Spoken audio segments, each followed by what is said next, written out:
What would you do if two little girls in ragged clothes knocked on your heart, and behind them was a baby, abandoned, forgotten by the world? What if those girls were garbage collectors barely 9 years old, and the baby they rescued turned out to be the son of a billionaire? And what if the real twist wasn't who the baby belonged to, but who truly deserved to raise him? This is the story of Lena Marshall, a mother scraping by in the margins of society, and her twin daughters, Hailey and June, resilient, sharp, and full of love. They had nothing until the day they found everything bundled in a cardboard box behind a market stall. But what happens when love collides with wealth, when heart meets hierarchy, when those who have nothing show more humanity than those who have it all? Prepare for a journey that will break your heart and rebuild it. Before we dive in, don't forget to like, share, and subscribe to our channel. This is a story you won't want to miss. Now let's begin. The morning light crept in through a cracked window pane, casting a narrow strip of gold across the warped linoleum floor. In a cramped trailer on the outskirts of South Point, a town most maps didn't bother naming anymore, Lena Marshall opened her eyes to silence. She didn't move at first, still lying on her side. She watched the condensation slide slowly down the broken window. Outside, the wind scraped against the metal walls like sandpaper. Her stomach ached. Not the kind of ache you could sleep off, the kind that had been with her for days, growing sharper and deeper. It was hunger, and it was familiar. She took a deep breath, slow and silent, before glancing down at the two small bodies pressed up against her. Hailey and June, her 6-year-old twin daughters, were still asleep, tangled in the faded Mickey Mouse blanket they shared. Hailey's arm was thrown over June. Her fingers curled gently around her sister's shoulder, as if she were still standing guard, even in her dreams. Lena sat up slowly, careful not to wake them. Her feet touched the cold floor, and a soft grunt escaped her lips as her knees popped. She walked barefoot to the corner of the trailer that served as a kitchen.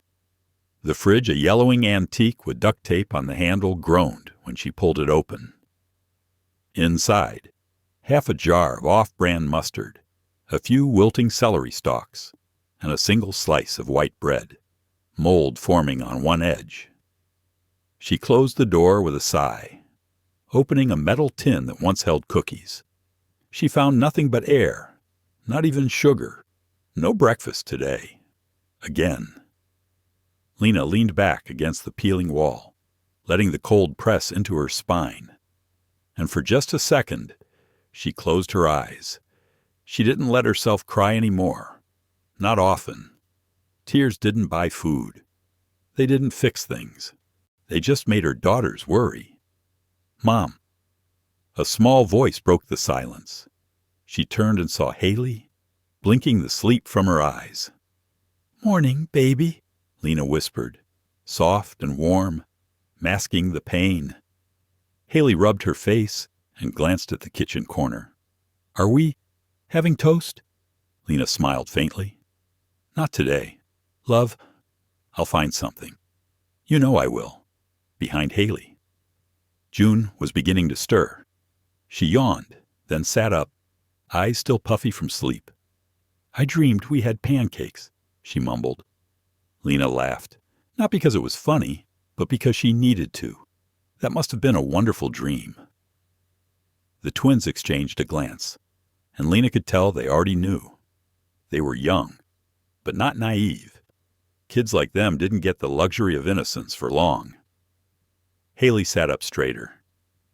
"Do you want us to go to the market today?" Lena hesitated. "Yes, just for a little while. I've got a lead on a cleaning job. Mrs. Klein said she might need help with her laundry." The girls nodded in unison. No complaints. They knew the routine.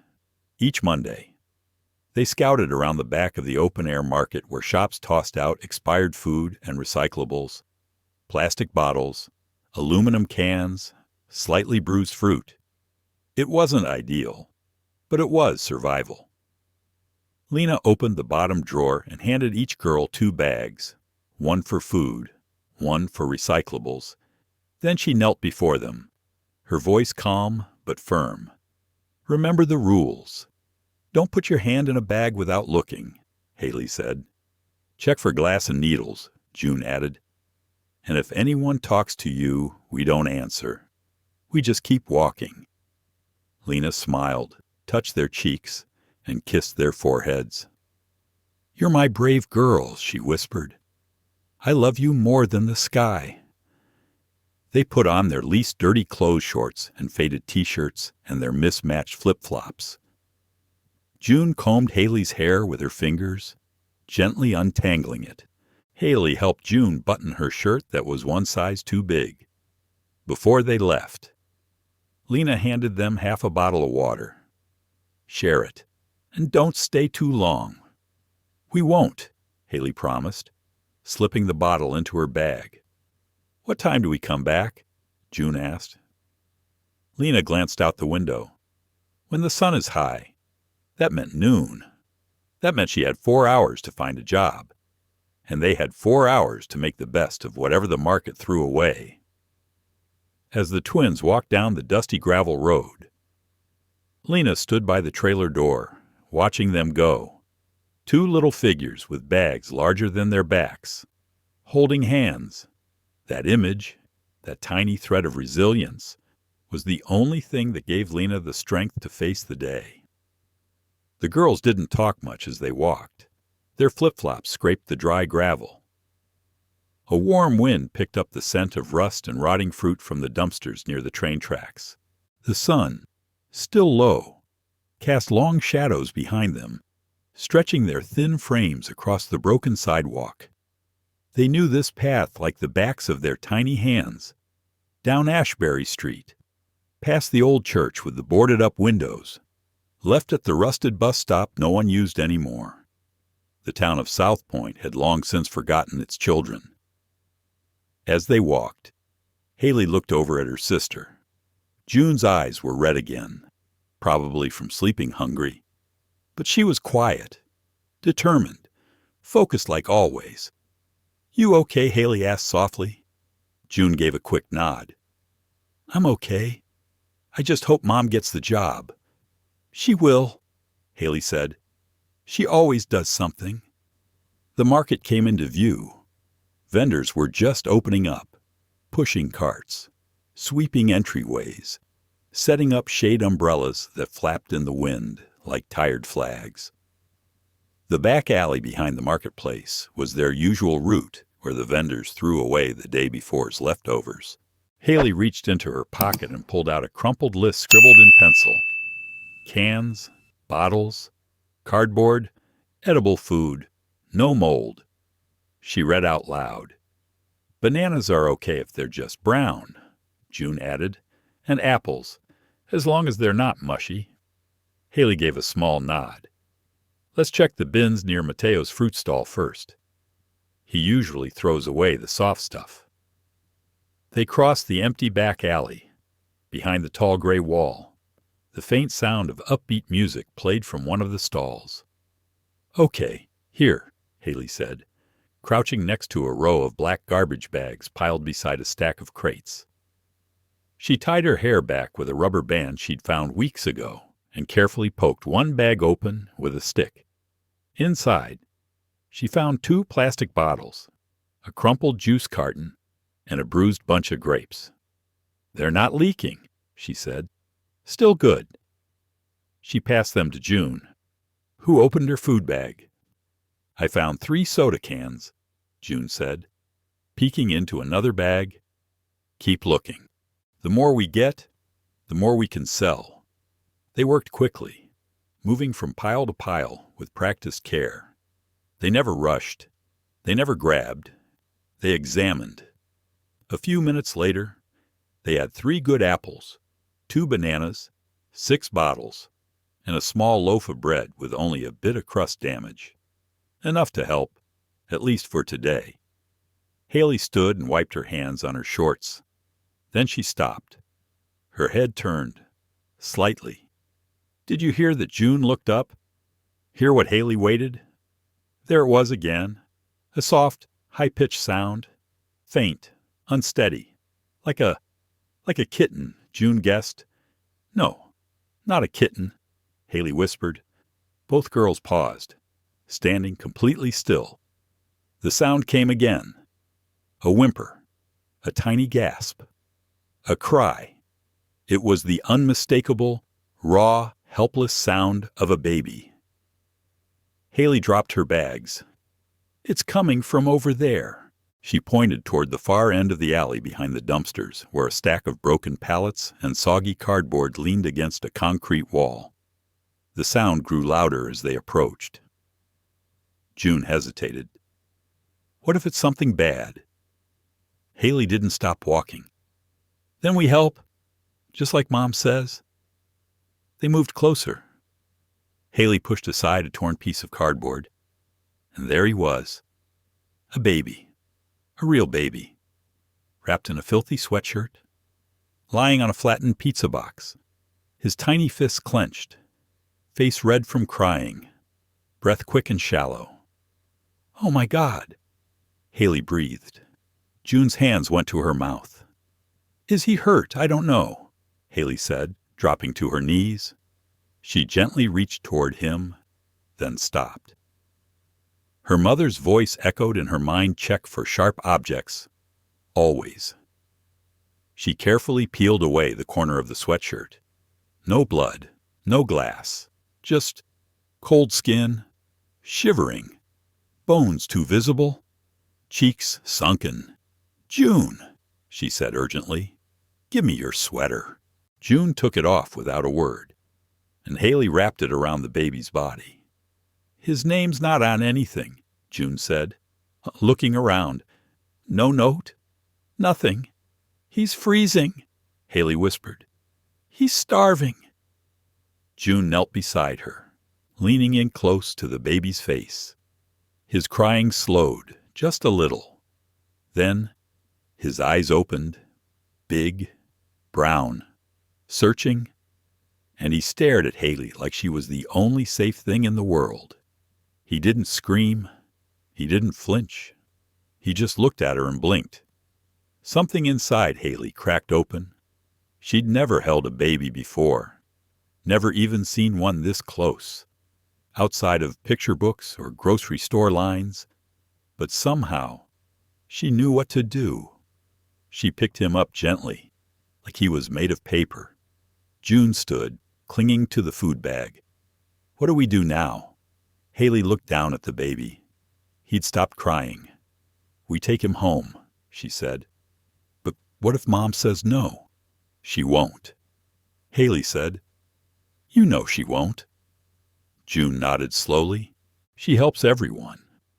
The girls packed their bags quickly. June carried both food and recycling now. Hailey carried the baby, holding him close to her chest. He was impossibly light. His skin smelled like old milk and tears, but he was alive, and he was holding onto her shirt with one tiny fist. What if someone comes back for him? June asked. Hailey didn't answer, because deep down she already knew. Whoever had left him there wasn't coming back.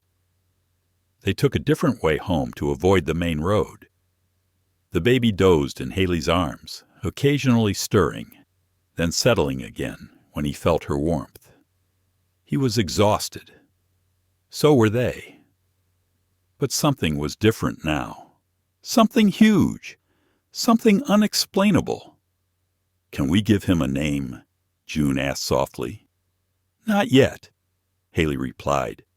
Mom should help decide. They walked quietly, the baby tucked against Hailey's chest like he belonged there all along. And maybe he did. Maybe he belonged to them now, just as much as anyone else. By the time they reached the edge of the trailer park, the sun was fully up, and the world, somehow, already felt different. The trailer door creaked open just as Lena was scrubbing her hands in a chipped plastic basin.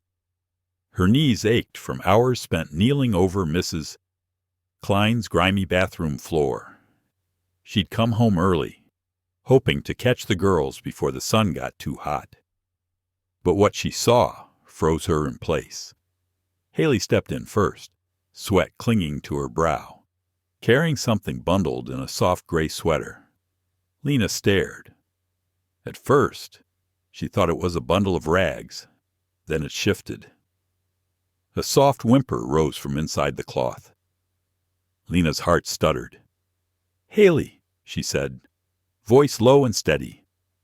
"What is that?" Hailey's arms tightened protectively around the bundle. "A baby. Mom." He was behind the dumpsters, all alone. He was crying. June came in behind her sister, her small hands full of a torn shopping bag packed with fruit and bottles. We checked first. No one was around. There was no note. He was freezing. Mom, he was gonna die. Lena dropped the rag in her hand and crossed the room in 2 quick steps. "Let me see him." Hailey hesitated, then gently passed the baby into her mother's arms. Lena sat down on the edge of the couch, cradling him instinctively. His tiny chest rose and fell in short, shallow breaths. His skin was pale under the grime. A crusted line of mucus trailed from one nostril. He was lighter than any baby she'd held before, and too quiet. "What did he sound like when you found him?" Lena asked without looking up. "He was screaming," Hailey whispered. "But when I picked him up, he stopped. He looked at me." Lena examined the baby's body with gentle, practiced fingers. No visible injuries, but he was severely underfed, dehydrated, maybe a week without proper care, maybe longer. He needed a doctor, and they didn't even have clean water. "Where exactly did you find him?" Lena asked. June pointed out the window. "Behind Mateo's stall, near the blue dumpster." Lena's mind raced. Babies didn't just appear behind dumpsters. Someone had left him there. Someone who didn't want to be found. Maybe someone dangerous or desperate. She looked up, meeting Hailey's eyes. "You should have come to get me first." "I know," Hailey said, eyes welling. "But I couldn't leave him. I just couldn't." Lena's gaze softened. She reached out with one hand and brushed a sweaty curl from her daughter's face. "You did what you thought was right. I'm proud of you, both of you." June climbed onto the couch beside her. "Can we keep him?" Lena gave a hollow laugh. "He's not a stray puppy. Sweetie, he's a human child. Someone's child. But someone threw him away," June said. "We wouldn't do that. No, we wouldn't." They sat in silence for a long moment, the baby squirming softly against Lena's chest. He was so small, so defenseless. She rocked him gently, humming without realizing it. A lullaby from long ago, one she hadn't sung since the girls were infants. The tune settled something inside her, a calm, a sadness, a resolve. Later that afternoon, Lena cleaned him the best she could with boiled rainwater and the last of their dish soap. She changed him into one of June's old onesies, faded and torn at the sleeves but soft. Too big, but it would do. She laid him on the couch, wrapped in a towel, while the girls took turns fanning him with an old magazine. "What are we going to call him?" Hailey asked. "We're not naming him," Lena said firmly, though the words caught in her throat. "Why not?" "Because he's not ours. He belongs to someone else. Someone who left him," June mumbled. Lena didn't answer. Instead, she watched the baby's chest rise and fall. The subtle, uneven rhythm. His fingers twitched. Once, his eyes opened, unfocused and glassy. They closed again, just as quickly. She reached for the tattered phone on the counter. Her hand hovered above it. Should she call the police? It was the right thing to do, wasn't it? But if she did, what would happen to him?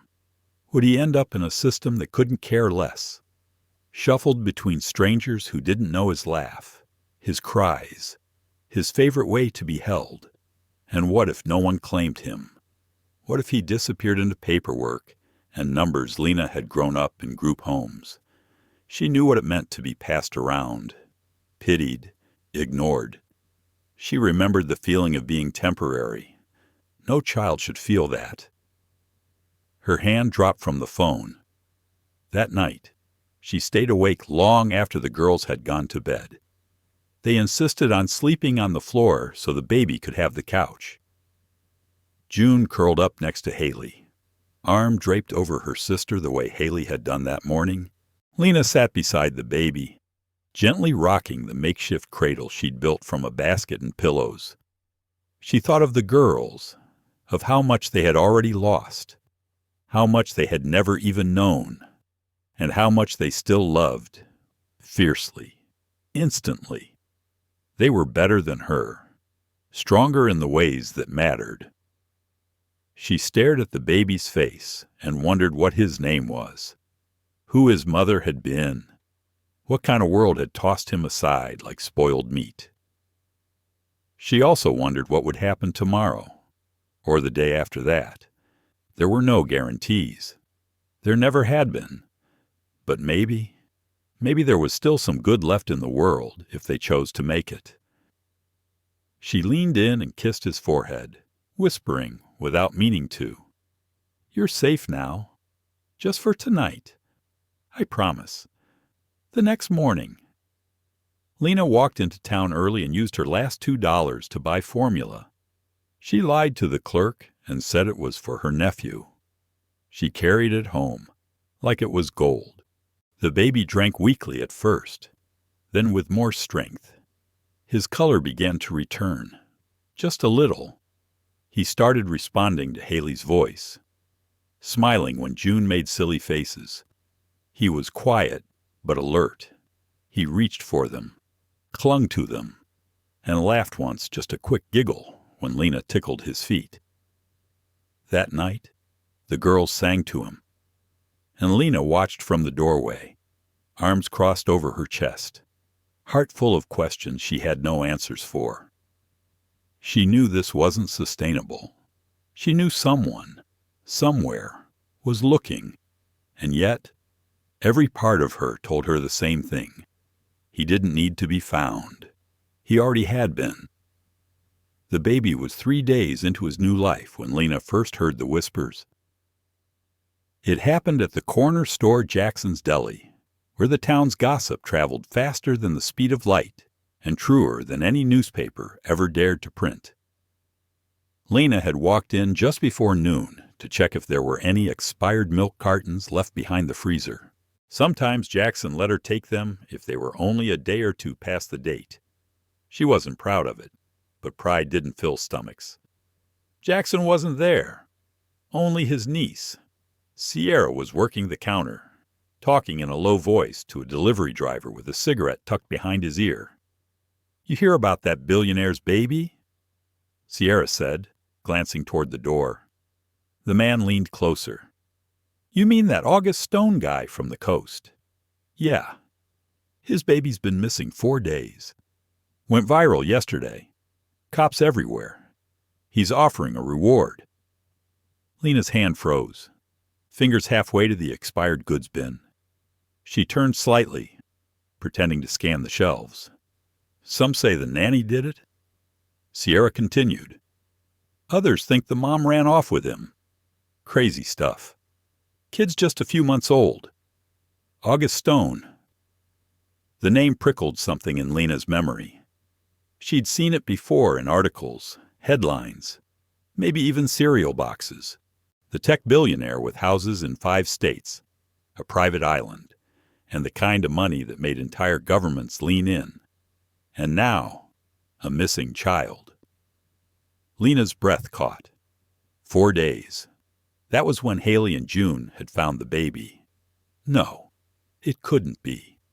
There were 1,000 babies in this state. 1,000 reasons why someone would leave a child behind. One crying baby did not equal the son of a billionaire. Still, her hands trembled as she grabbed a carton and headed for the counter. "How old is the baby?" she asked, pretending nonchalance. Sierra shrugged. "I don't know. Few months, I think. Cute thing. Brown eyes, bit of dark hair." The words hit like a drumbeat. Lena forced herself to smile. "Awful thing. Hope they find him." She left before they could say more. The sun outside felt sharper than before. Hotter. She walked quickly back to the trailer, pulse hammering in her ears. Her palms were slick with sweat. Though the air was dry, the moment she opened the door, the baby turned toward her voice. Hailey sat beside him on the floor, letting him squeeze her fingers. June was drawing on a paper napkin with a borrowed pencil stub. He looked healthier already. His cheeks had a touch more color. His eyes tracked movement now. Lena knelt beside him and stared into his face. He stared back, calm, trusting. It was the eyes that undid her. Brown, deep, too intelligent for their age. She pulled out her phone and searched the name August Stone. It didn't take long. The first image that loaded was a press conference. A tall, handsome man with dark hair, glassy eyes, and a clenched jaw stood behind a row of microphones. Behind him, a screen with a blown-up photo of the baby.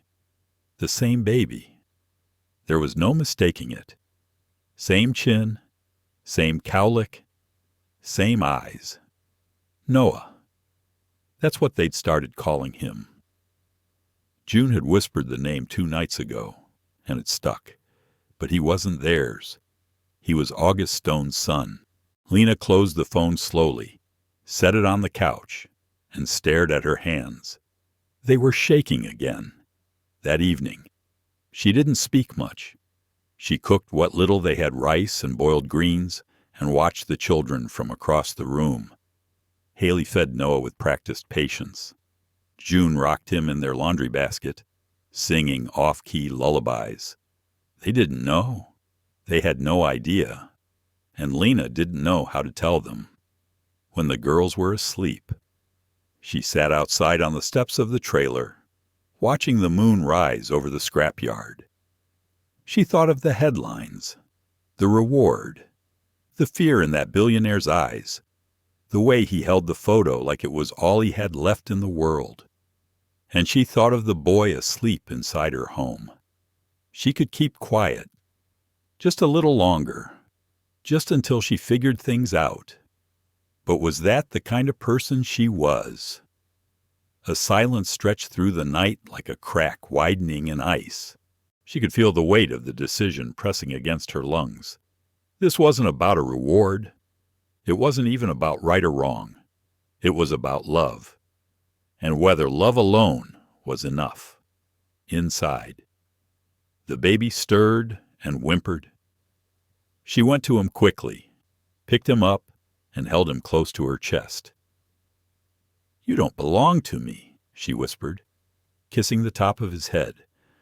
"But God help me. I wish you did." The next morning, she told the girls.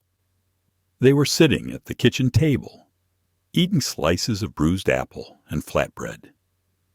Lena cleared her throat and forced the words out, one by one.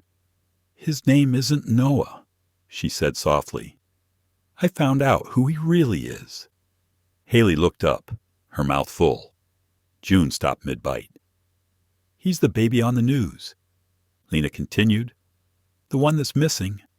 His father is a man named August Stone." Both girls stared, silent. Finally, June whispered, "So, someone's looking for him." "Yes," Lena said.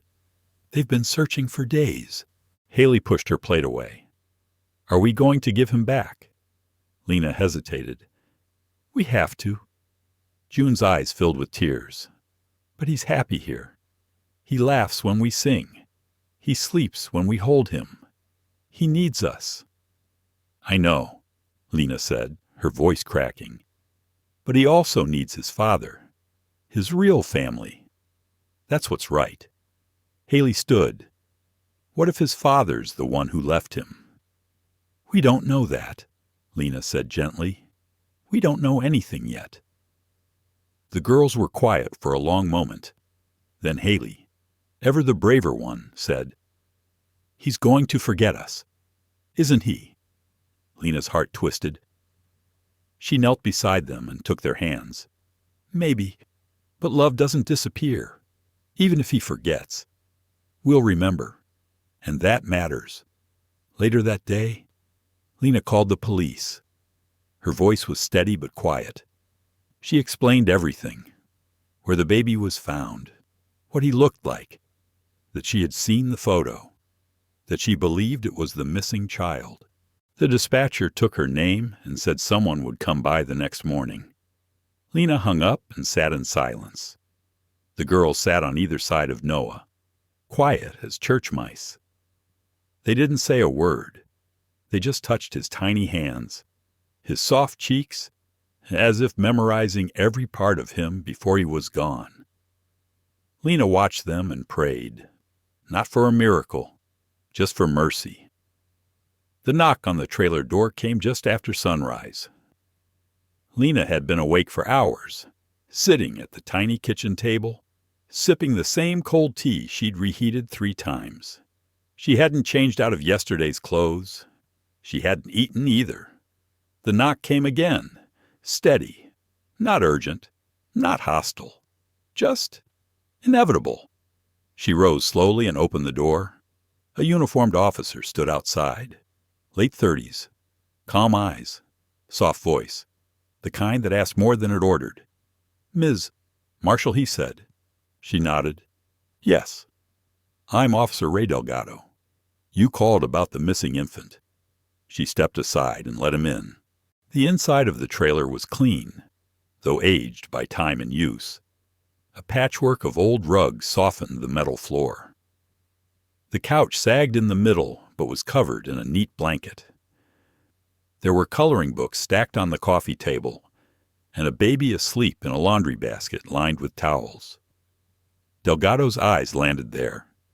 "He's right there," Lena said, her voice quieter than she intended. The officer stepped closer, carefully, respectfully, and knelt by the basket. The baby stirred at the sound of new footsteps. He yawned, eyes fluttering open. Then he reached one tiny hand toward the officer's badge. Delgado smiled. "Well, hey there." June and Hailey stood behind their mother, frozen. They hadn't said a word all morning. Lena could feel their tension pressing against her back like waves. "He's been here 4 days," Lena said. "My daughters found him behind the market, near the dumpsters." Delgado turned. "You didn't recognize him at first?" "No. Not until yesterday. Someone was talking about the news. I looked it up. I saw the photo." Her hands twisted in front of her. "It's him." "I know it is." Delgado nodded. "It sure looks like him." He stood and spoke into his radio. "Found possible match. Infant male. Approximately 4 months. Alert. No immediate injuries." There was a long pause before he added, "Safe." The word lingered in the room like a prayer. Hailey took a step forward. "Does he have to leave now?" Delgado glanced at Lena, then crouched down to meet Hailey at eye level. "No, sweetheart. Not right this minute. We need to confirm some things first. There'll be a test to make sure, but I'm going to need to take him to the station for that. And his father will want to see him. His real father," June said quietly. Delgado hesitated, then nodded. "Yes." Lena placed a hand on each of her daughter's shoulders. "We knew this might happen," she said softly. "It's time." Hailey looked up at her mother, And Lena saw something in her eyes she hadn't seen before. Not fear, not anger, but grief. Real, wordless grief. "Can we say goodbye?" Hailey asked. "Of course," Delgado said gently. "Take your time." The girls knelt beside the basket. Hailey reached for Noah's hand and squeezed it softly. June leaned in and kissed his forehead. "You're going to be okay," Hailey whispered. "They're going to love you, but we already do.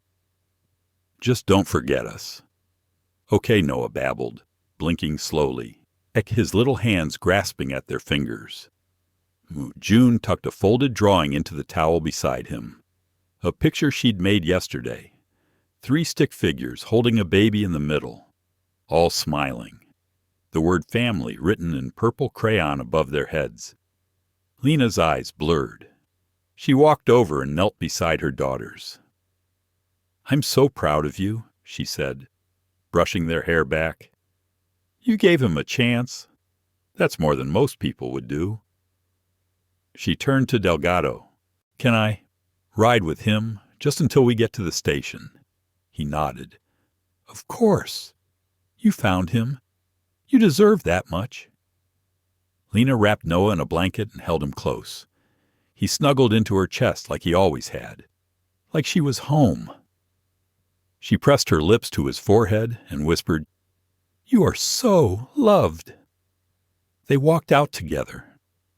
Hailey and June stood in the doorway, watching until the police car pulled out of the gravel lot. They didn't cry. They didn't wave. They just stood there, small and still. The ride to the station was silent. Delgado drove slowly, glancing in the mirror now and then. Lena didn't speak. She just held Noah and watched the trees blur past the window. At the station, everything moved faster. A nurse came, then 2 detectives. Papers were signed.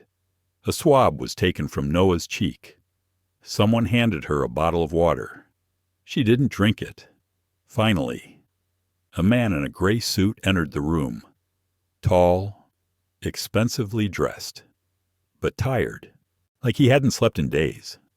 He paused at the doorway. "Ms. Marshall?" he asked. Lena nodded. "Yes, I'm Samuel Reed. I represent Mr. August Stone. He's here." Lena didn't move. Reed continued, "Would you be willing to meet him before he sees the baby?" Lena blinked. Why, 'cause he wants to understand. And frankly, so do I. She followed Reed down a narrow hallway and into a quiet office. And there he was, August Stone. He stood when she entered, mid-30s, clean-cut, shoulders stiff, eyes tired but burning. He looked like every photo she'd seen, except smaller, human, breakable. "Ms. Marshall," he said. "Mr. Stone." They sat. "I'm told you found my son." "I didn't," she said. "My daughters did." He smiled barely. "Then please thank them for me." There was a pause. "Why was he alone?" she asked. August looked down at his hands. "I left him with someone I trusted. A nanny. A woman who had been with our family for years. She was like a sister. I went to a board meeting, came back, and she was gone. So was he." He swallowed hard. "They found her car abandoned near the interstate. No sign of her. The police think she may have been struggling mentally. I never saw it." Lena said nothing. "I've searched everywhere," he continued. "I would have paid anything, done anything, but no one knew where to look." He looked at her, really looked, and then he ends up with you. Lena sat back. "I didn't plan it. We don't have much. We live in a trailer. We eat what we can find. But he was there, crying, alone. My girls 6 years old brought him to me, because that's what they thought you should do when someone's hurting." August nodded slowly. "Sometimes," he said, voice softer now, "the richest people have the least to give, and the poorest give everything. Lena looked at him, surprised. For a moment, they sat in silence. Then Reed returned with the nurse. "The test is confirmed," he said. "It's him." Lena stood. "I should go." August rose too. "Would you?" "Stay." Just for a moment, Lena hesitated, then nodded. She watched as they brought Noah into the room. August stepped forward, arms out. The baby stared at him, blinking slowly. Then hesitantly, he reached for the man's face. August let out a sound like a breath he'd been holding for days. He held his son close. And for the first time since this began, Lena felt the weight begin to lift. Maybe, just maybe, she thought, this was the right thing after all. The trailer was too quiet. Lena stood in the kitchen, her hands gripping the edge of the sink. The faucet dripped in slow, steady beats. Outside, the wind stirred dry leaves against the metal siding. She hadn't moved for an hour. The girls were curled on the couch, both wrapped in the same blanket they used to swaddle Noah. June held the towel he used as a blanket. Hailey hadn't said a word since they came home from the police station. Lena didn't know how to fix this. She had done the right thing. She had followed her conscience. She had protected a child. And yet, everything inside her felt like it had been ripped open. The absence of a sound could be louder than anything. She was learning. It could echo. It could ring. It could remind you every second of what you were missing. She moved to the window and looked out. The sky was turning orange near the horizon. 4 days. That's all he'd been with them. 4 days, and already the trailer felt hollow without him. She wondered what his life was like now. Was he in a mansion, a nursery with soft lighting and new toys? Did someone rock him to sleep with expensive lullabies? Or was he staring up at unfamiliar faces in a room that echoed with money but no warmth? She rubbed her hands together and sat down beside the girls. "You okay?" she asked softly. Neither of them answered. Hailey had her head down, arms crossed tight. June sniffled quietly. Lena reached out, placing her arms around them both. "I miss him too," she whispered. Hailey leaned into her. Finally, her voice, when it came, was brittle. "It's not fair. He was ours. He was never ours," Lena said gently. "We just loved him like he was." June turned her face into Lena's side. "Do you think he's scared? With strangers, I don't know. Baby," Lena admitted. "But I hope he feels safe. I hope he feels loved." That night, Lena dreamed of glass, endless rooms with shiny walls and floors that echoed every footstep. In the middle of it all, Noah sat in a high chair, crying, but no one came. His voice bounced off the walls, swallowed by silence. Lena reached for him, but her hands hit invisible barriers glass she couldn't see, couldn't break. She woke in a sweat, heart pounding. She sat up and listened. The trailer was still. The girls were breathing softly. A train horn echoed somewhere in the distance. She closed her eyes and pressed a hand to her chest. Something wasn't right. The next morning, Lena tried to return to normal. She dressed the girls, made toast from stale bread, sent them to collect recyclables, but they were slower, quieter. At the market, even the regulars noticed. "Where's the baby?" Mateo asked as Hailey passed by. "Gone," she mumbled. The man said nothing else, just placed 2 soft apples into her bag and turned away. Lena found herself walking toward the public library on instinct. She hadn't set foot there in months. She sat at a computer and searched again. August Stone. Press coverage, updates. There were new headlines.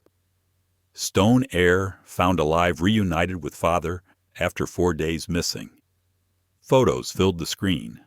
August Stone, standing outside his estate, Noah in his arms, cameras flashing. He looked grateful, tired, relieved. Lena studied the baby's face. His cheeks were rounder already. He wore a designer onesie. His hair had been combed neatly. He looked cared for, but not happy. Something in his eyes felt dimmer than before. She clicked another link. A reporter quoted Stone. He was found by a family in South Point. They did the right thing. I owe them more than I can say. That was it. No names, no thanks, no visit. She closed the tab and sat back. What had she expected? A call? A letter? A knock on the door? No, that wasn't how the world worked. Still, the emptiness in her chest didn't go away. Back home, the girls asked if they could draw.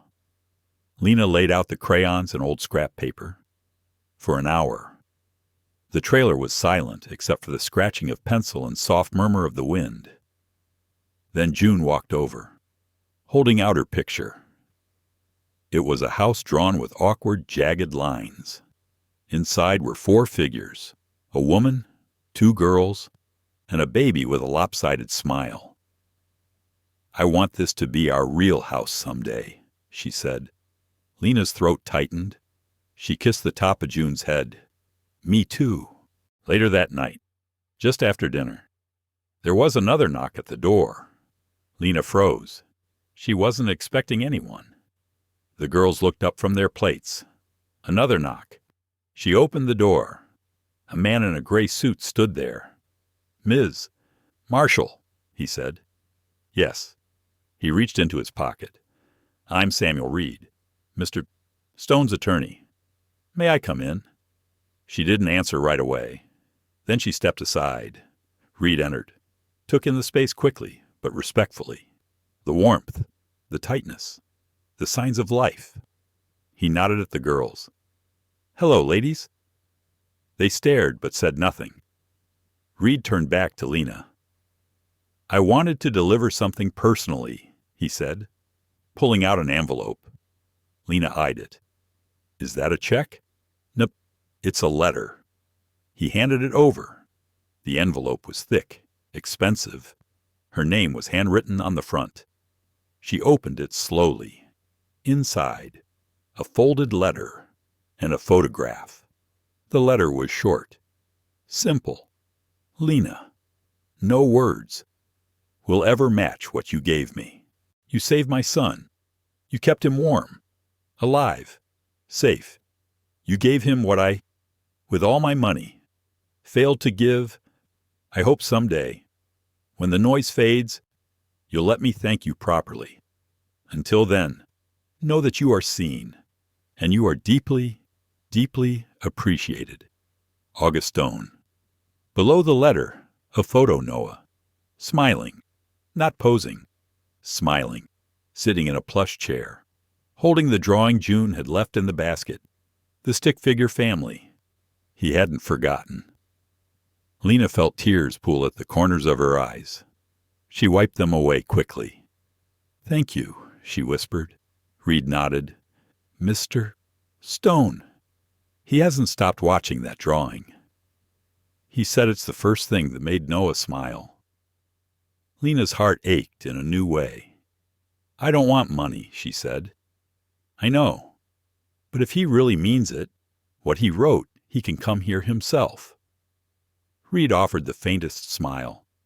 I think he's working up the courage. Then he left. The girls crowded around the letter, staring at the photo. He has our picture, June whispered. He remembers us, Hailey said. Lena pulled them both close.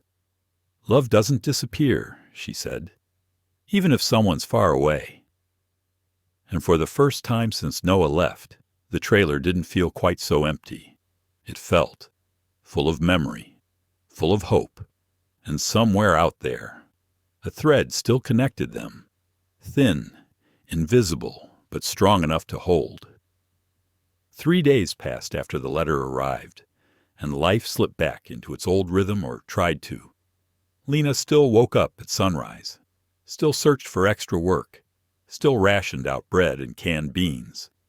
The girls still walked the market route each morning, slower now, checking bins with quiet, careful hands. But something had shifted, something invisible, but heavy. Every time they passed the spot behind Mateo's fruit stall, they paused, just for a second, as if expecting to hear a faint cry, a whimper, a sign that the baby was somehow still there. But there was only silence. On the third morning, just after the girls left and the sun began to heat the roof of the trailer, Lena stepped outside to shake out a blanket. That's when she saw him. A man stood just outside the chain-link fence that marked the edge of the lot. He didn't move. He didn't wave. He simply stood there, dressed in dark jeans and a gray jacket. His eyes were fixed on her door. At first, Lena didn't recognize him. Then he took a slow step forward. August Stone, the man whose name had filled every headline for the past week. The tech magnate, the tycoon, the billionaire father, now just a man, standing in the dirt behind her trailer, with bags under his eyes and hands stuffed deep in his pockets. Lena stepped off the porch, squinting into the sun. "Mr. Stone," she asked. He nodded. "I hope this isn't inappropriate." "It's unexpected," she said, honest as ever. "I wasn't sure I'd come." He admitted, "I've driven past here twice. Just kept going. Today, I had to stop." Lena said nothing. She let the silence do the asking. "I needed to see where he was," he said, "where he smiled, where he felt safe." "He was only here 4 days," she said. "I know, but it changed him. I can see it. He lights up when I show him that drawing. He sleeps better when it's near." She crossed her arms, standing just inside the gate. "So you came to say, 'Thank you, no,'" he said. "That's part of it, but not all." He looked around the rusted fence, the dusty lot, the tired little trailer with the dented door and mismatched curtains. "I came to understand," he said, "because I think what you gave him, what you three gave him, is something I never learned how to give." Lena's mouth twitched into something like a smile. "It wasn't much," she said. "We don't have toys. We didn't even have diapers. But you had something," he said, stepping closer, voice low. "Something more important than anything I've built." He looked at her then, really looked, at the worn hands, the weathered face, the tired but steady eyes. "You're a mother," he said. "And you're not?" she asked gently. He hesitated. "I don't know. I want to be. But I've been distant. Grief does that. We lost his mother a few months ago. Complications after birth. I buried myself in work. Left Noah with a nanny more than I should have." He rubbed his jaw. "I thought if I just kept building, kept expanding, it would mean something. But that boy was disappearing in front of me." Lena softened. "Just a little. He's still young," she said. "They forgive fast. Kids, I'm trying," he said. "I don't want to lose him again." She nodded, then looked toward the road. "My girls will be back soon. I'd like to meet them," he said quickly. "If that's okay?" Lena gave him a long look. "You'll be gentle?" she asked. "I'll try." When the girls returned, they didn't see him at first. They were laughing. Actually, something Lena hadn't heard in days. June had found a squishy tennis ball and was tossing it back and forth with Hailey as they walked down the road. Then Hailey stopped mid-step. Her eyes locked onto the man by the fence. She didn't speak. She just grabbed June's arm. "It's him," she whispered. June blinked. "Noah's dad." They approached slowly. August took off his cap. He crouched slightly, smiling in a way that was unsure, respectful.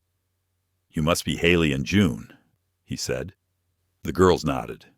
He pulled something from his jacket pocket. 2 small photo prints. "These are for you," he said, offering them with both hands. The girls stepped closer. Hailey took one, June the other. Both photos were of Noah smiling, sitting in a soft blue onesie, holding the drawing they'd made. "See," August said, his voice trembling. "He hasn't forgotten." June pressed the photo to her chest. "He looks happy." "He is," August said. "Because of you." Hailey narrowed her eyes. "Are you going to forget us now?" August shook his head. "Never. You're part of his story. I'll make sure he knows that." They stood in silence for a moment, the sun warming their shoulders. Then Hailey asked, "Can we visit him one day?" Lena opened her mouth to intervene, but August beat her to it. "Yes," he said. "Yes, you can. I'd like that." June stepped forward, small and brave. "Will you take care of him?" The way we did August knelt down to her level. "I'll try even harder," he said, "because now I know how." Lena watched from the porch, arms crossed, eyes shining. When August turned to her again, there was something different in his gaze. Not pity, not guilt, something closer to admiration. "I was hoping," he said slowly, "maybe you'd come visit the estate sometime, just for a day. Bring the girls. See where Noah lives now." Lena hesitated. She didn't belong in marble halls or gated mansions, but maybe, just once, maybe love belonged everywhere, even in places she'd never imagined herself. "I'll think about it," she said. He smiled. "That's all I ask." He left soon after, promising to send a driver and a date. When he was gone, Hailey turned to her mother. "Do you think he meant it?" Lena looked at the photo in her hand, then up at the clear blue sky. "I think he's learning how to mean it," she said. And that's something. That night, they taped the photo to the wall near the window. Noah, smiling, holding their picture, their baby. Once, now someone else's, but still theirs, somehow, in the quiet, in the way that mattered. The car arrived on a Thursday morning. It wasn't what Lena expected. No stretch limousine or tinted SUV, just a quiet black sedan. Modest in appearance but impossibly clean. The kind of vehicle that still carried the scent of leather and new beginnings. Samuel Reed stepped out first, dressed simply in a navy button-down and khaki slacks. He gave a small wave toward the trailer and smiled when he saw the girls peeking out the window. "Morning," he said.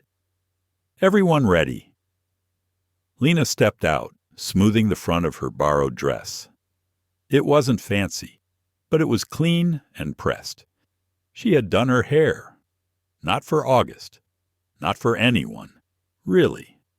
Just so she wouldn't feel like a shadow walking into the light. The girls came out next, both wearing their nicest hand-me-downs. Hailey in a pale yellow sundress, June in a faded pink skirt and white top with a butterfly missing one wing. Samuel opened the rear door. "Shall we?" The girls climbed in, wide-eyed. Lena hesitated just a moment before sliding into the front passenger seat. The ride was quiet at first. South Point faded behind them in minutes. The cracked sidewalks, leaning telephone poles, and dusty lots gave way to smoother roads, wider lanes, and cleaner air. The houses got bigger.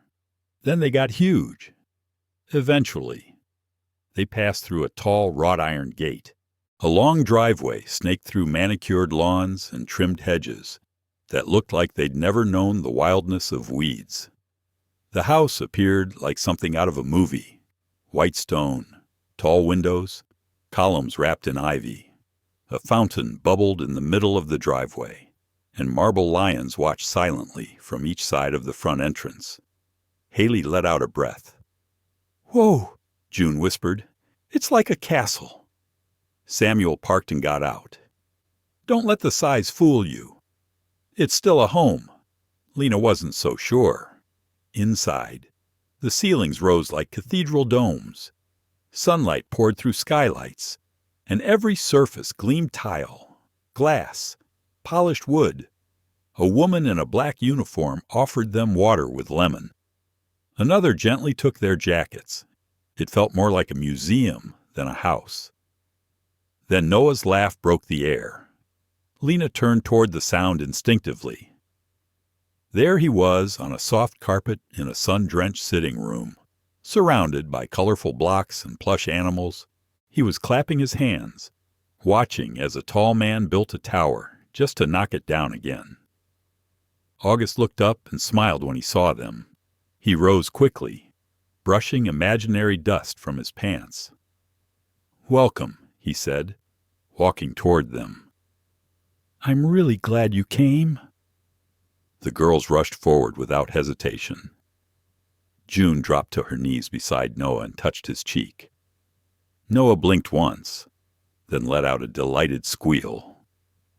Hailey giggled and handed him a soft toy she had carried in her pocket all morning. He took it instantly, gripping it with both hands. Lena stood back and watched.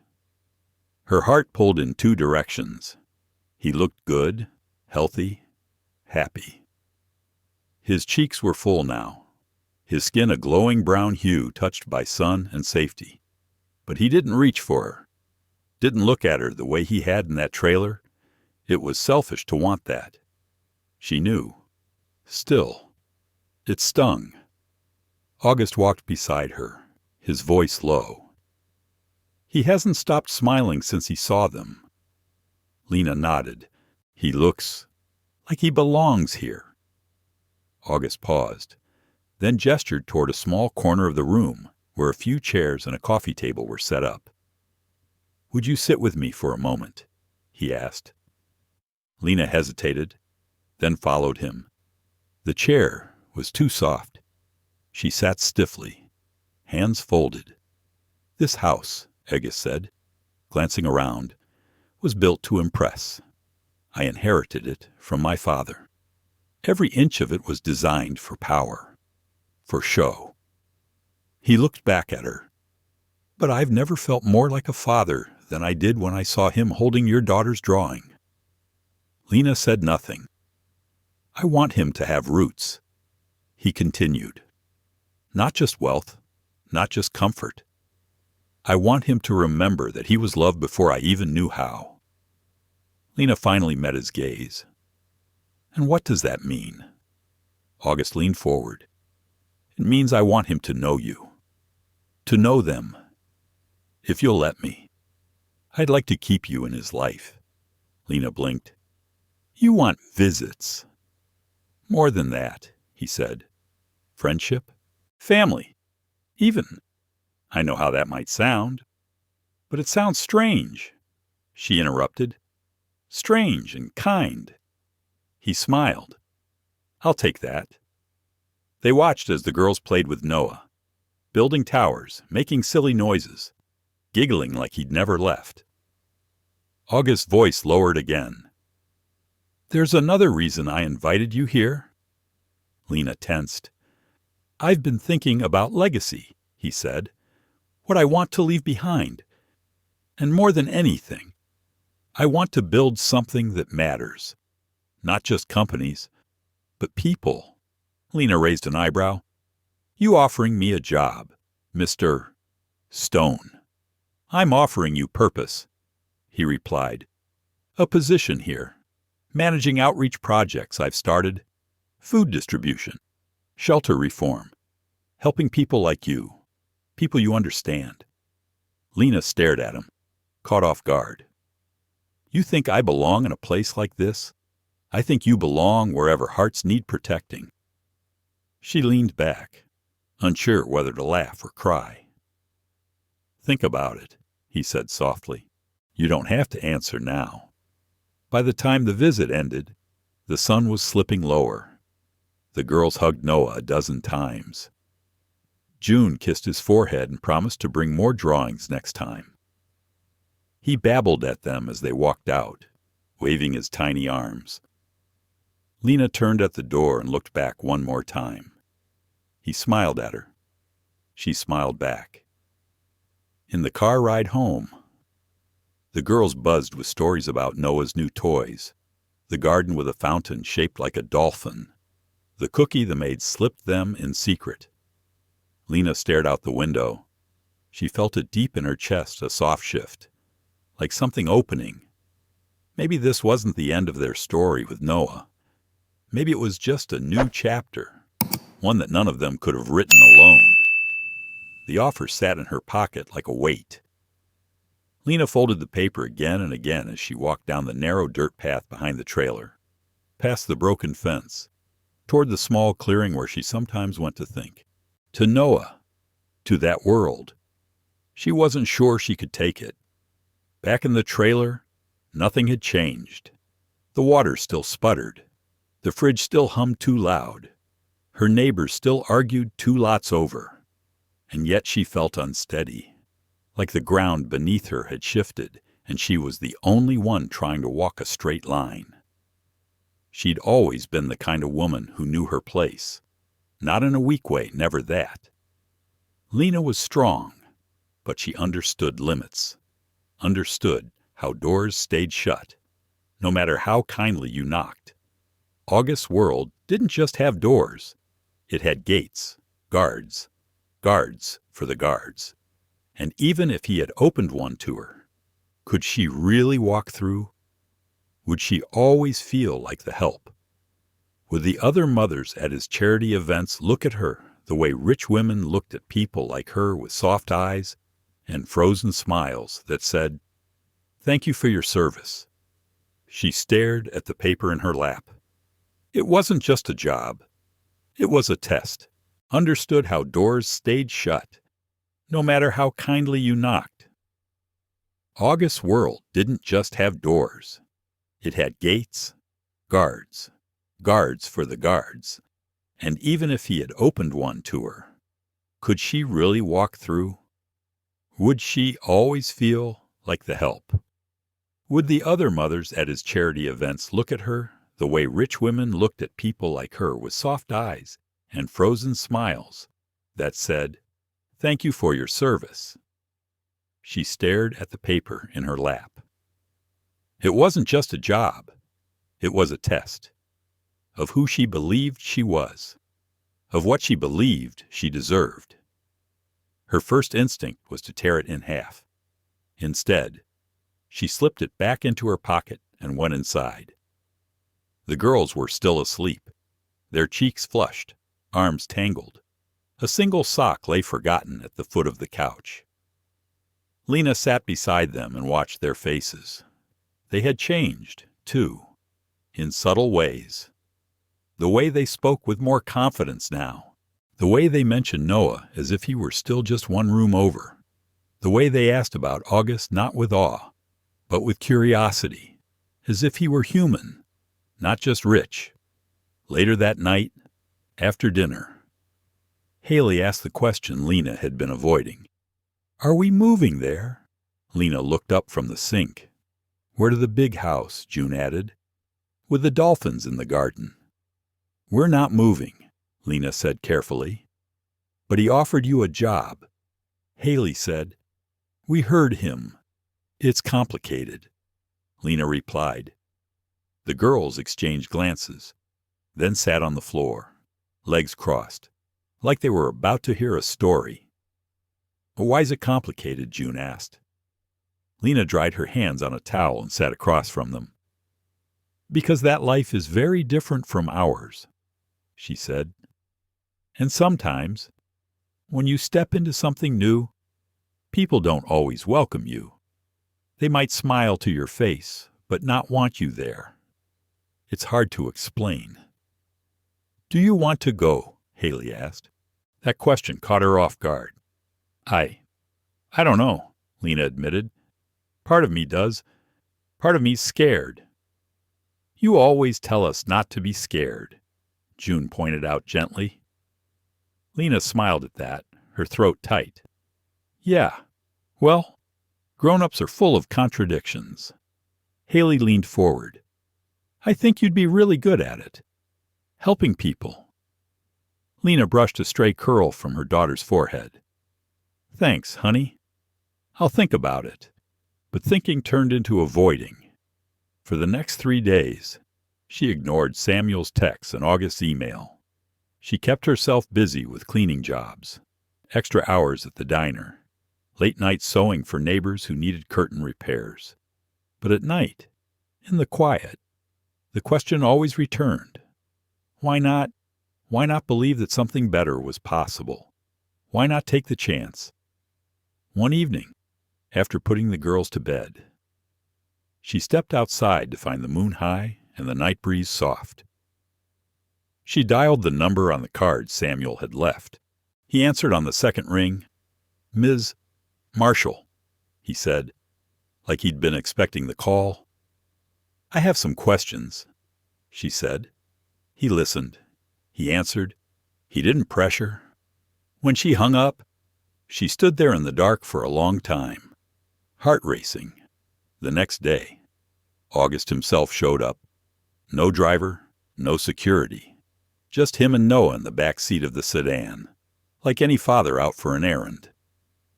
He knocked gently on the door. Lena opened it, surprised. This is unexpected.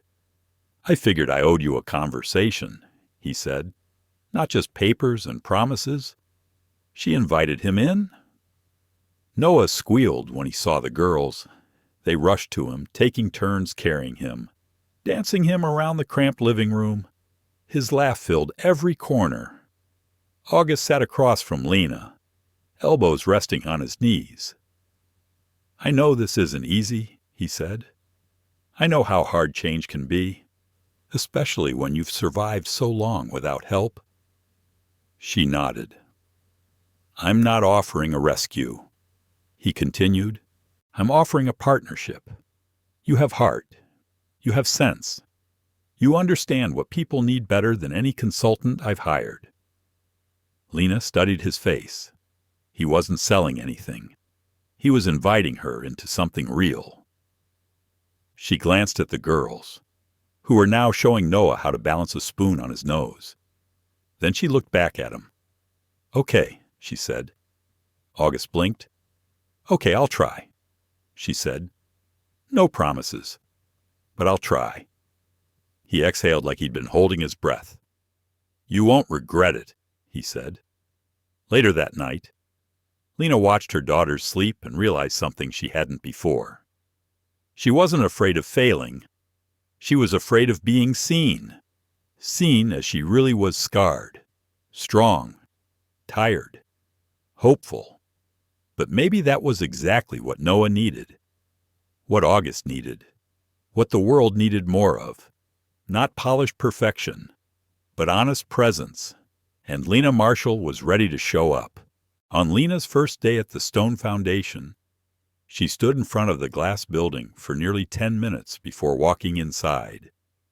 The place shimmered in the morning sun, 3 stories of modern angles and polished stone, lined with sleek windows that reflected the clouds like mirrors. Inside, everything whispered money, efficiency, power. The kind of power Lena had only seen from the outside looking in. She wore her best jeans and a dark blouse, neat, simple, honest.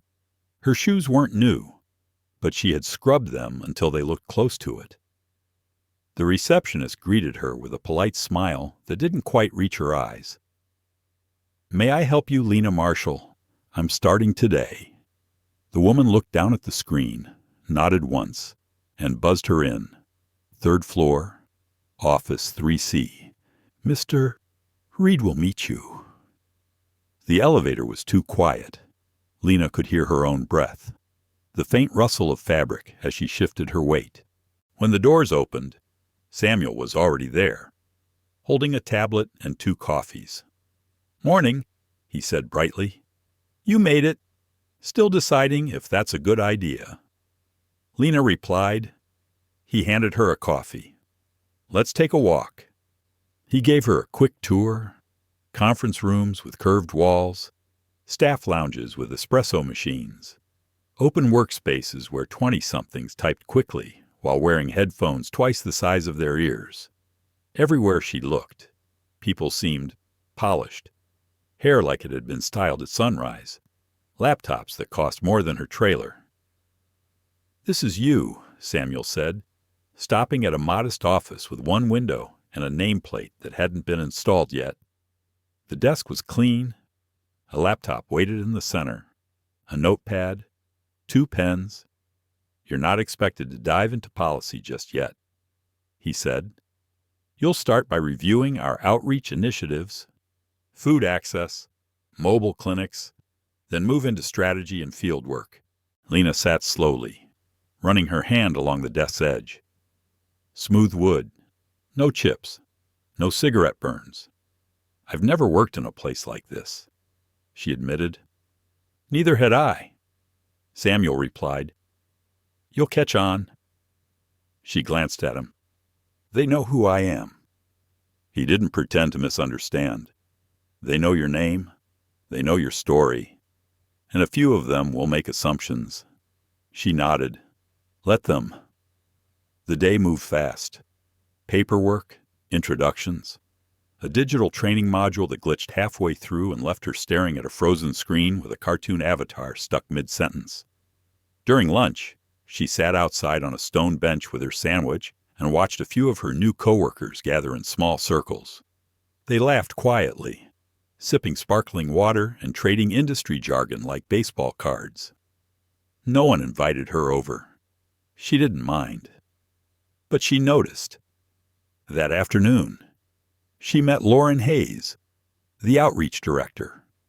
Blonde, sharp-suited, and surgically polite. "So, Lena," Lauren said, closing the glass door behind them, "I understand you've had a unique path to this role." Lena smiled cautiously. "You could say that. I admire what you did," Lauren continued. "The situation with the baby, very touching, and it makes for a great story." Lena tilted her head. "You mean in the press and donor conversations," Lauren clarified. "Human interest elements go a long way with our partners." "Right," Lena said, her voice tightening. "Glad to be useful." Lauren's smile faltered just slightly. "I hope you're ready to hit the ground running," she said. "We're not in the business of sentiment here. We measure outcomes." "Outcomes," Lena repeated, "like how many people actually get food or how many families keep their heat on through winter." Lauren blinked. "Exactly." By the end of the day, Lena's feet ached and her head throbbed. She took the bus home, staring out the window as the scenery changed from glass and stone to gravel and rust. The girls were waiting at the door. "How was it?" June asked. Lena bent down and kissed her forehead. "It was. A lot." Hailey tugged at her sleeve. "Did you see Noah? No, not today." They ate dinner on the couch, canned chili and cornbread, and watched reruns of an old cooking show where the host never measured anything and always burned the toast. Before bed, Lena pulled out her notebook and wrote one sentence. "Don't let them make you feel small." The rest of the week tested that promise. There were whispers in the hallway, a sideways glance here, a pause in conversation when she entered a room. Some colleagues were kind. A young man named Caleb offered her his favorite coffee mug and asked about her daughters. An older receptionist slipped her an extra granola bar at lunch. But others treated her like she didn't belong, like she'd wandered in through the wrong door and no one had the heart to kick her out yet. "I know," she said, "but I do want to prove something to myself." August was quiet for a moment. "You've already done that." She didn't reply. Not yet. But something in her began to soften. A small door inside her, opening just a crack. She wasn't here because of a baby. She wasn't here because of charity. She was here because she had earned it, and she was going to make sure they knew it, too. The invitation was gold-lettered and smelled faintly of expensive perfume. You are cordially invited to the Stone Foundation Annual Donor Gala. Black tie, RSVP required. Transportation arranged. Lena read it 3 times before setting it down on her kitchen table, next to a half-eaten bowl of cereal and one pink crayon that had rolled out from under June's math workbook. She didn't own anything black tie. She didn't own anything that had a zipper on the back or required dry cleaning. Her dresses came from bins at the thrift store and carried the scent of other lives. She was here because she had earned it, and she was going to make sure they knew it, too. The invitation was gold-lettered and smelled faintly of expensive perfume. You are cordially invited to the Stone Foundation Annual Donor Gala. Black tie, RSVP required. Transportation arranged. Lena read it 3 times before setting it down on her kitchen table, next to a half-eaten bowl of cereal and one pink crayon that had rolled out from under June's math workbook. She didn't own anything black tie. She didn't own anything that had a zipper on the back or required dry cleaning. Her dresses came from bins at the thrift store and carried the scent of other lives. Still, the next morning, Samuel Reed texted her, "We've arranged a fitting for you. Just pick a color." She didn't answer at first, but when the girls came home from school and found the invitation, their excitement drowned out her hesitation. "We have to go," June said. "It's like a fairy tale. There will be candles and tiny sandwiches and maybe even chocolate fountains," Hailey added. Lena smiled, even though her stomach turned. She had walked into boardrooms. She'd stood her ground in meetings. But this would be different. This would be silk and judgment and conversations she didn't have the words for. August called later that evening. "You don't have to say anything," he said. "Just be there. For Noah. For yourself." She didn't want to be a prop, but she didn't want to hide either. So she agreed. The dress was navy blue, simple but elegant, with sleeves that hugged her arms and a skirt that brushed the floor. When she stepped out of the fitting room, Hailey gasped and said, "Mom, you look like a senator." June nodded and added, "Or a powerful queen." Lena didn't feel like either, but she held on to their reactions anyway. The night of the gala. A car picked them up this time, a real black car, with a driver in uniform and a soft-voiced woman in the passenger seat who offered gum and chilled water. As they pulled up to the grand ballroom downtown, Lena's nerves began to tighten like strings in her chest. The building shimmered in the city lights, surrounded by hedges trimmed into the shapes of birds and stars. Cameras flashed. People stepped out of cars wearing gowns that looked like oceans and suits that glinted like armor. She stepped out last. August was waiting at the entrance. He was wearing a classic tuxedo, tailored so well he barely looked real. But his eyes found hers instantly, and something softened in his posture. "You look amazing," he said. "I feel like I borrowed someone else's life," Lena replied. He offered his arm. "You earned this life," he said. "You just forgot how to wear it." Inside, chandeliers floated above the room like clusters of stars. Noah had already charmed a dozen guests with his gummy grin and relentless clapping. Lena wandered toward a long table covered in donation forms and newsletters. Beside it stood Lauren Hayes, perfectly poised with a flute of champagne. "Lena," she said, her smile polished, "and lovely to see you tonight." "You too," Lena replied, cool and steady. Lauren tilted her head. "I must say, you clean up nicely." Lena smiled faintly. "So do you." though I suspect you start with less dirt. Lauren's mouth twitched, almost amused. You know, many women in this room spent decades building their reputations. And here you are, standing among them after one headline. Lena's eyes sharpened. You think this is about publicity, I think, Lauren said quietly. You've gotten lucky, and luck has a way of turning on people like us. Lena stepped forward.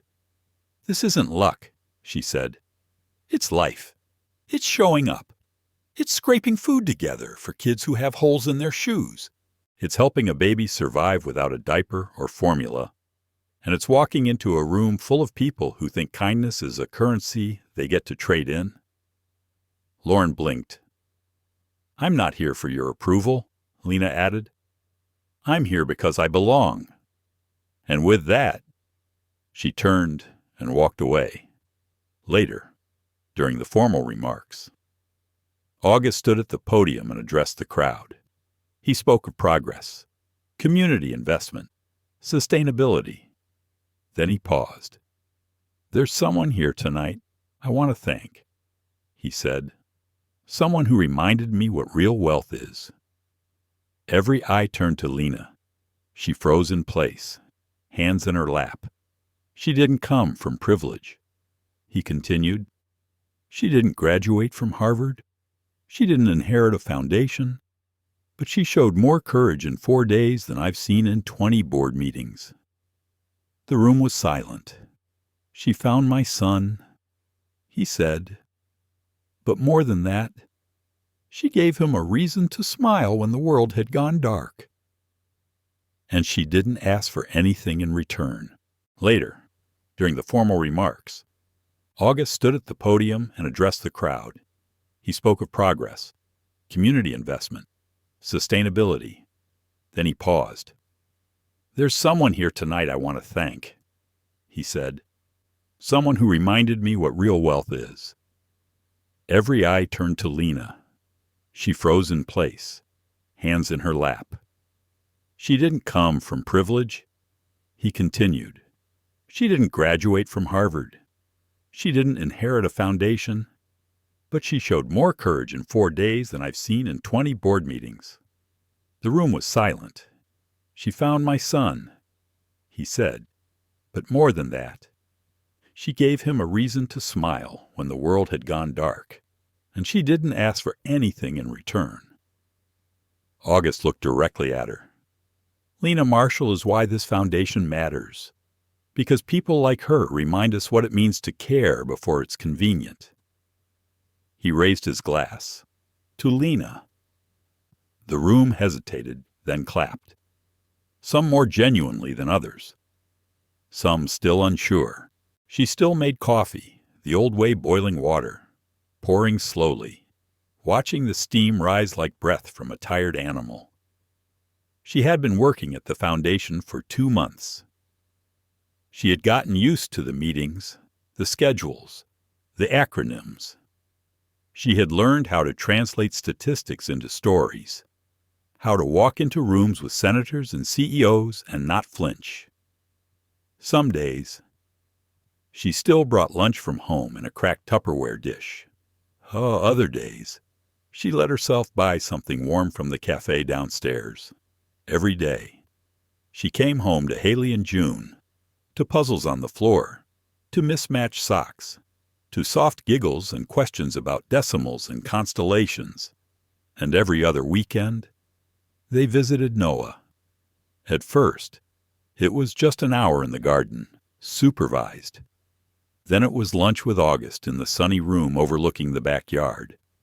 Then it became overnight stays, quiet dinners, baby food thrown with reckless delight. Noah still reached for them, still knew them, still smiled when Lena said his name. And the girls. They had stopped calling him the baby. They called him their brother now. One Thursday evening, Lena came home late. The girls were already asleep. She pulled off her boots, toes sore from standing too long in heels that didn't quite fit. On the counter, a note in June's handwriting. We made cookies. There are 3 left, but I told Hailey not to eat yours." Lena smiled, folded the note, and tucked it into her coat pocket. She didn't eat the last cookie. She just sat there beside it, thinking. That weekend, August invited them all to the cabin. It was an old family retreat up in the hills, wrapped in cedar and pine, with wide glass windows and a fireplace that creaked as it burned. Snow clung to the trees. The road up had made Lena nervous, the tires crunching over packed ice. But the girls squealed in delight the whole way. Inside, it smelled like cinnamon and old wood. Noah was already there, bundled in a sweater too big for him, holding a wooden spoon and chewing on it like it held secrets. August welcomed them in. No tuxedo this time, just jeans, a flannel shirt, and socks with tiny holes in the toes. "I thought we could unplug for a bit," he said. "No press, no guests, just us." Lena nodded. They spent the evening playing cards, baking banana bread, and watching Noah crawl clumsily toward a pine cone he was determined to claim as his. Later, after the kids were asleep, Noah in a crib borrowed from a neighbor. The girls snuggled under blankets in the loft. August poured them each a cup of tea and sat across from Lena at the small kitchen table. He was quiet for a moment. Then he spoke. "I've been thinking about what matters." Lena raised an eyebrow. "And then I think. The world doesn't need more towers or apps or smart watches. It needs more safe places. For kids, for mothers, for people who didn't get a fair start." She didn't respond right away. He leaned forward. "You helped me see that. You didn't just change Noah's life. You changed mine." Lena looked at her mug, the steam curling upward. "I didn't come into your world to change it," she said. "I came because I didn't know how to say no to a baby who needed holding." August's voice softened, and now she looked up. "I still don't." The silence between them was thick, but not uncomfortable. Then he took a breath. "I'd like you to move in here, not just for the weekend, for good." Lena froze. "Me and the girls. Yes, all of you. You'd still do your work, still keep your independence, but we'd be family. Officially." She set down her cup slowly. "That's a big ask, I know." She stood and walked to the window. Snow was falling again, quiet and determined, the kind that blanketed everything in stillness. She pressed her palm against the glass. "When I was a little girl," she said, "I used to believe I wasn't meant for more, that comfort was for other people, that some hearts were just built to survive, not to rest." She turned back to him. "But maybe I was wrong." August stood, walked to her, close enough that she could see the wear in his eyes, the humility, the truth. "You deserve rest," he said. "So do they." She looked toward the loft where the girls were breathing softly, where Noah's gentle whimpers had just turned into tiny snores. "I don't need a mansion," she said. "You're not getting one," he replied. "Just a home, one we build together." She let herself breathe, and then she nodded. Yes. The next few weeks moved fast. They packed the trailer, said goodbye to South Point with all its cracked sidewalks and loud nights and kind neighbors who had known them when they had nothing. The foundation helped them transition. New school, new routines, new roles. Lena didn't change overnight.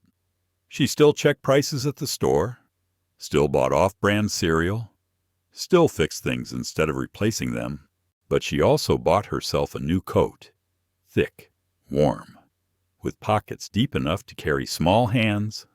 One evening, months later, Lena sat on the porch of the cabin as twilight settled in. Hailey and June were playing tag near the trees. Noah was asleep inside. August came out and handed her a cup of tea. "You know what I was thinking today?" he asked. "What?" "That the best things in life usually come when you're not looking, when you're just doing your best in a quiet way." Lena smiled. "You were lucky we found him." "No," he said. "I was lucky he found you." She looked up at him, eyes steady. "We all found each other." They stood there a long time, listening to the sound of children laughing in the cold. And for the first time in her life, Lena Marshall knew what it felt like to be still, to be full, to be home, in a world that often values wealth over worth. Lena Marshall proved that love quiet, fierce, and enduring can rise from the humblest of places. She didn't have power. She didn't have connections. But she had hands that held without asking, and a heart that chose to see value where the world had thrown it away. And yet, even after saving a child, Lena was judged for where she came from, mocked for her clothes, questioned for her presence. Why? Because too often, society confuses polish with purity and overlooks the courage it takes to survive. But Lena didn't just survive. She rose. She built a home not out of stone, but out of care. And in the end, it wasn't the billionaire who saved the baby. It was the garbage twins and their mother who reminded the world that dignity has nothing to do with income. So if this story moved you, if it made you feel something, don't stay silent. Like, share, and subscribe to our channel, because stories like this deserve to be told. And we'll be here to bring you the next one. See you in the next chapter.